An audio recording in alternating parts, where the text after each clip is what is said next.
I, 25F, Haley, have had a rough and broken childhood. I have two older brothers, Hunter, 30M, and Harold, 28M. I also have a twin sister, Heidi, but we are estranged. At this point, I mostly just talk to my brothers, but that's about it. I do not have contact with my parents, 60M and 56F, either. I haven't been in touch with them for ages now, and I had never thought the day would come when they would reach out to me again. I fantasized about this day a lot. For years and years, I kept thinking about what would happen if they started talking to me, and what would happen during that first call or meeting after so many years of being estranged. It always either started or ended with them apologizing to me for treating me like crap and ruining my future. Never in my wildest dreams did I imagine that when the day finally came, they would actually hurt me even more in different ways. Our parents made it very clear that they didn't want 4 kids. They had wanted 3, planned for 3, and everything around them was mentally structured around the life they would have had if there were just 3 of us. But there weren't. Heidi and I were twins, and nobody expected that. One of us, and soon they made sure everyone knew, was an extra, so to say. The extra was me. They never said it directly, but that's how they made me feel every single day of my life. I was the one that wasn't supposed to be there but still was, and I was always reminded of that fact just by my parents, though. I'll always have to be honest about that. My brothers and I have always been close-knit. They had my back even when I was a kid, and honestly, I never really knew where I would have been if it weren't for them. They kept me sane in that stupid house, and they kept me sane after it. The discrimination started pretty early on. Like, if they would buy things for us, it was always Heidi deciding what she wanted, and I would get what she didn't want.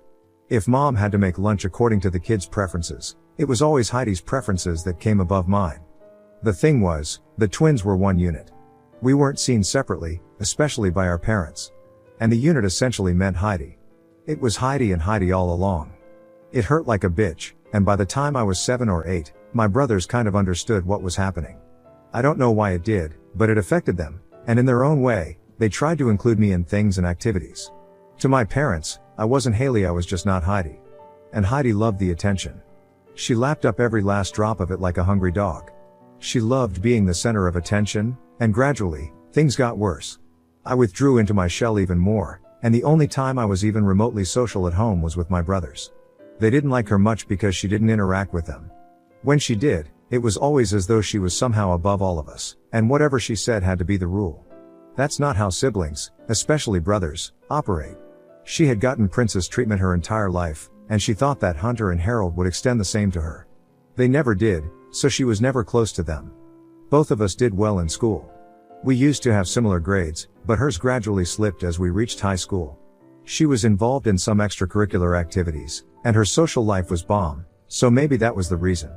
My grades didn't slip, on the contrary. I went harder into academics when my brothers left for college. That was the only way I knew how to cope because both of them chose to go to a college out of state. It was tough for me at home after that, so I just immersed myself in studying and volunteering at a local shelter. The issue started when Heidi and I began applying for and shortlisting colleges. If I'm being honest, her resume was better than mine, and she had a better chance of getting into the college of her choice than I did, even though I had slightly better grades. Both of us applied nonetheless, and surprisingly, we both got into the same university. I hated the fact that I would have to go to the same university as her, and even our parents were a little bummed. I think it was because I got in too. They were only rooting for Heidi, and I think me being as good as her, and getting into the same college, just somehow made them bitter about the situation. And the best part was that I got a scholarship, and she didn't. We both went to college but had different lives there. She immediately went into party girl mode, whereas I have never found the appeal of that lifestyle. Things went downhill very fast. One night, a few months into college, I got a frantic call from Heidi, saying that she had screwed up majorly and needed me to help her out. This was the second or third time we had spoken to each other after coming to college, by the way. I asked her what had happened, and she told me she couldn't explain it on the phone and that I needed to meet her. I went to her room, and she looked pretty shaken up. I genuinely got scared and felt bad for her. Little did I know that the bitch was about to ruin my life. She told me she had been out partying with some friends, and all of them were sloshed or blacked out. She was the only one in a better condition than the rest, so they decided she should drive back.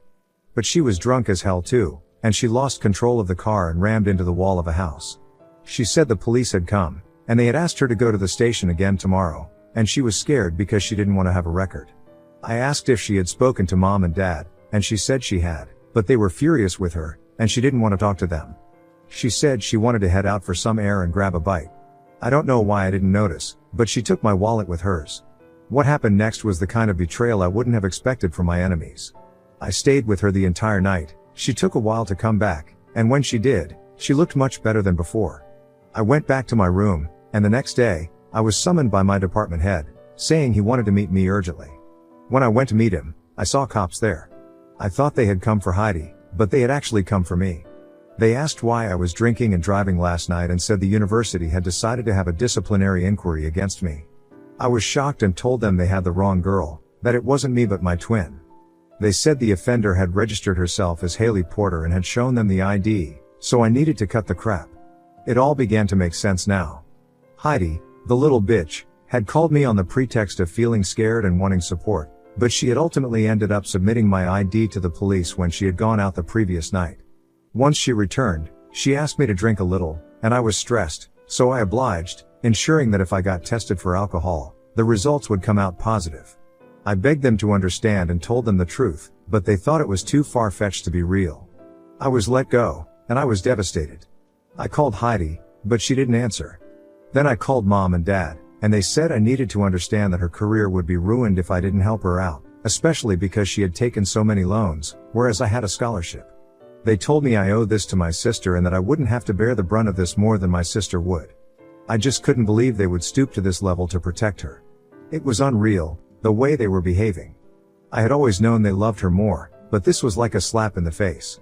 No, actually, this was like multiple slaps on both cheeks in full public. They were willing to let me get punished for a crime she committed because if she took responsibility, she would be ruined. The same, somehow, didn't apply to me. I disconnected the call and called Harold. He was furious. He said he would talk to Mom and Dad, but in the meantime, he told me, no matter what happened, I didn't have to admit I was the one who was driving drunk. He told me to stick to the truth and not cave under pressure, and that he would talk to them about the rest. Unfortunately, none of that was required, because within the week, I had been expelled from college on behavioral grounds. That was the day my parents and sister became dead to me. Mom and Dad were expecting me at home, but I just had nothing left to say to them. I went to Hunter's place and wrote a letter to the university, detailing everything that had really happened. I knew they wouldn't reverse their decision, but I also knew I needed to keep a record of what had happened because it might help me out in the future.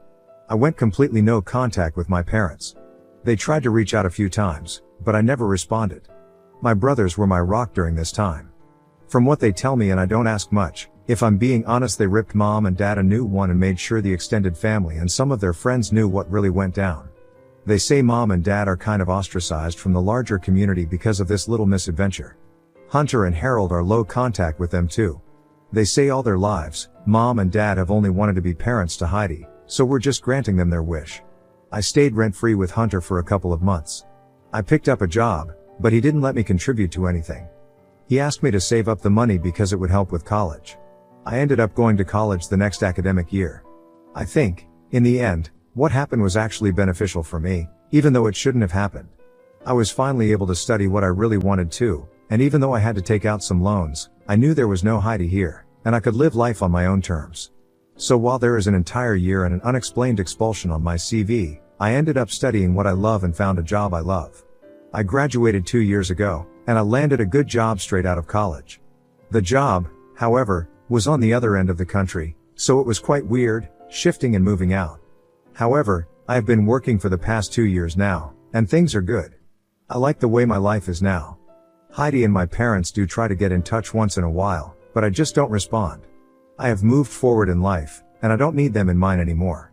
They are the ones who are guilty, which is why they are the ones dying to make amends. Hunter and Harold are low contact with them, and they keep me updated if I ask anything, but other than that, there isn't really much family talk among the three of us. And they never divulge any information about me to them. They know better than to do that. That's the one thing I want from them, just do not let them know what I do, where I am, and how I'm doing, and my brothers have respected that all these years. However, a few days ago, Mom and Dad were at my doorstep, ringing the bell at 5 in the morning. I was too dazed to realize it was them, but the audacity with which they welcomed themselves left no doubt that I wasn't dreaming, and that it was actually them. They said it had been so long since I had spoken to them, and that they missed me so much they cried every night, So they just decided to come and meet me themselves. I asked them who gave them the address, and they said Hunter did. I called Hunter straight away to yell at him, and he swore that he wasn't the one who gave them my address. I flung the phone in their faces. I'm normally a good host, but I just didn't want these guests around and told them to sort it out with him and tell me the truth, or I was going to throw them onto the street for all I cared. I was still going to do just that, but I wanted to know who had told them about my whereabouts. They tried gaslighting both Hunter and me, but deep down, I knew he wouldn't do something like this. This went on for a while, and I told them that if they didn't come out with the truth within the next 15 minutes, I was throwing them out nonetheless. The thing was, they had come with suitcases. Many suitcases. And it looked like they were planning to live here. I don't know who or what gave them that idea. All I knew was that they weren't welcome in my house, not by a stretch. They could go wherever they wanted, but I wouldn't let them stay here, no matter what. They tried stalling again and laughing it off. So when the 15 minutes were up, I started picking up their suitcases one by one and keeping them outside. That's when they realized I was serious, and I wouldn't let them stay until they came out with the truth. That's when they said they had gotten the address from social media. They had been following my accounts using fake accounts for a couple of months, and that's how they got to know where I live. So they were basically stalking me virtually. I honestly don't know how someone can find out my exact address by stalking me on a few socials, but I was too sleepy for their crap. Especially since all this was happening on a Saturday. I told them I was going to go to sleep for a couple more hours, and they were welcome to sleep until then as well. However, after that, they needed to get out of my house and never show me their faces again. I told them they could use the time I was sleeping to find alternate accommodation or book a ticket to whatever godforsaken hole they wanted to go to, but my hospitality to them wasn't going to extend beyond that. They tried to butt in and get a few words in, but I just went upstairs and locked my room. I was hoping they wouldn't steal something from the house, but if they did, they did. I just wanted to sleep and then kick them out. When I woke up, they had made themselves comfortable and started unpacking all their stuff. My living room was a mess, but since I was feeling better after the sleep, I didn't lose my temper as quickly as I had that morning. I asked them what made them think they could actually stay here. At first, they tried beating around the bush, saying the same things like "we missed you," and "it's time to bury the past and move forward as a family," but I wasn't buying it. I pushed a little, and my mother finally broke down. And when I say broke down, I mean she literally broke down sobbing like a hurt child and wailing. It was weird to watch, honestly. She tried saying something, but not even 1% of it was coherent, so I asked my dad what was up, and he revealed the truth to me. He said they had been kicked out of the house and now had nowhere to go. I looked at him in disbelief and asked how the hell he was kicked out of his own house. He said a few years ago, in college, Heidi started getting into a lot of crap. She was involved with the wrong people and ended up screwing up her academics altogether. She was expelled from college, and then she promised them she would turn over a new leaf. She got into another college but without scholarships, and her criminal record. They mumbled this bit, and I spat out my water, stood in the way of her getting loans. Long story short, Dad and Mom gave one floor of the house to a couple to rent. They were sketchy people according to them, but they trusted them because Heidi had brought them in. She knew them, and it was through her that they rented the house. But now, they've taken possession of the whole house. They smoke pot on the first floor all day, and the stench is unbearable. They have loud parties, and whenever Mom and Dad try to complain, Heidi intervenes because they can't behave this way with her friends. Long story short, the way they had been keeping the house, it wasn't livable for Mom and Dad anymore. 3 months ago, Mom had a health scare because of all the pot they were smoking, and that was when Mom and Dad decided to leave for a while, leaving Heidi behind to take care of the mess. Rookie mistake. They told me they had given her a stern talking to, hoping she would realize what she had done and step up to take responsibility. But that little bitch just screwed them over big time. When they went back last week, the locks had been changed, and that pot couple was now on the ground floor. Heidi wasn't picking up their calls, and when they said they would call the police, they got the shock of their lives. Heidi had, behind their backs, sold the entire house to her friends. She must have forged signatures and documents, but the house was now in the possession of her friends. And my parents said they could do nothing. I told them, of course, they could do something. They could file a report against Heidi and those guys. Forgery is a huge deal, and if Heidi forged those documents, she would be in for a long, long time. They looked uncomfortable and said they knew Heidi would have to serve jail time if they went forward with the complaint, which is why they decided to get her into therapy. In the meantime, they thought they would stay with me. I looked at them like a deer in headlights. It took me a couple of minutes to process their audacity. I told them they had come to me instead of holding Heidi accountable, knowing full well she had committed a crime. They had forgotten what they did to me all those years ago when I had been forced to take the blame for their criminal daughter. They didn't say anything at first, but when I started accusing them more, they said I needed to show some compassion. My sister had always been a troubled child, and as parents, it was their duty to stand by her when she strayed, not throw her to the dogs. I told them they had not stood by me at all, even when I hadn't strayed, and it was clear from the way they spoke they were only interested in being parents to Heidi, not to me. And since they didn't see me as family, I had no problem throwing them to the dogs. I told them in no uncertain terms that they were not welcome here. They were homeless by choice, not because they were in distress. They had allowed this to happen, and even now, they were letting her get away with something as big as this, which is why this was completely on them. I told them they weren't welcome in my place, and they needed to get out before I called the cops. They tried to push and emotionally blackmail me again, but I told them none of that was going to work. They had to move out. I think they finally understood that I wasn't breaking and didn't feel any pity for them. They made a lot of faces but ultimately left.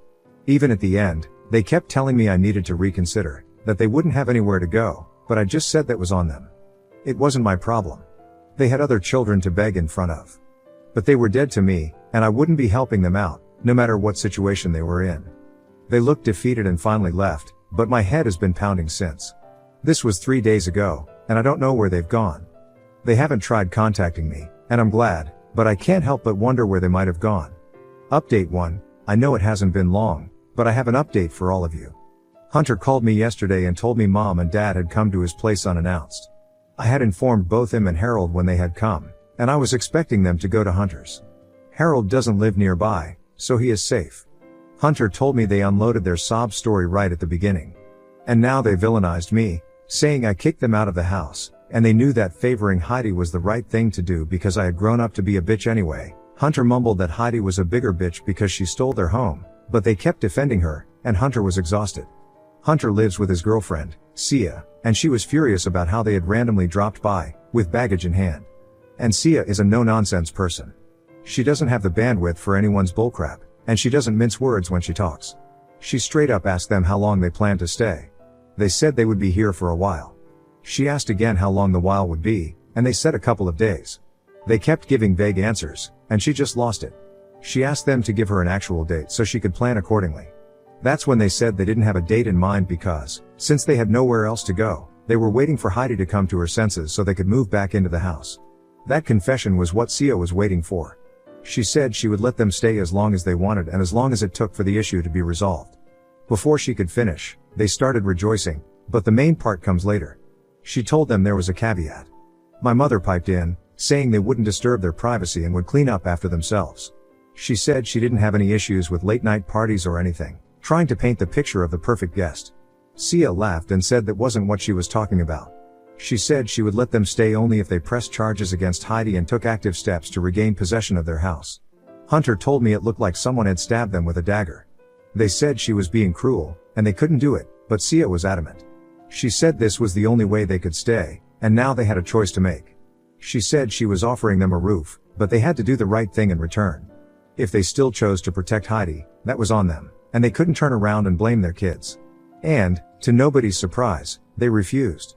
They said they would rather be homeless than turn on their child, and she congratulated them and kicked them out. She is a bad lol, I love her. Hunter says he has no idea where they are, and they might try to come back to me again, but I told him he didn't have to worry about me. I would kick them out if they tried something smart with me. Update 2, they finally had to press charges against Heidi and her friends. There were a lot of complaints by the RWA, and they took matters into their own hands. I don't know the details of what's happening, but I know Heidi is screwed.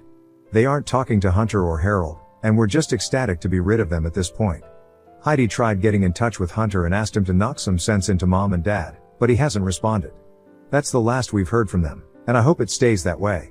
They're weirdly enmeshed with each other, and if they can't take their heads out of their asses, that's on them. I have tried really hard to build this life, literally from scratch, and I will not allow them to come and crap all over it. That's just not how it goes with me.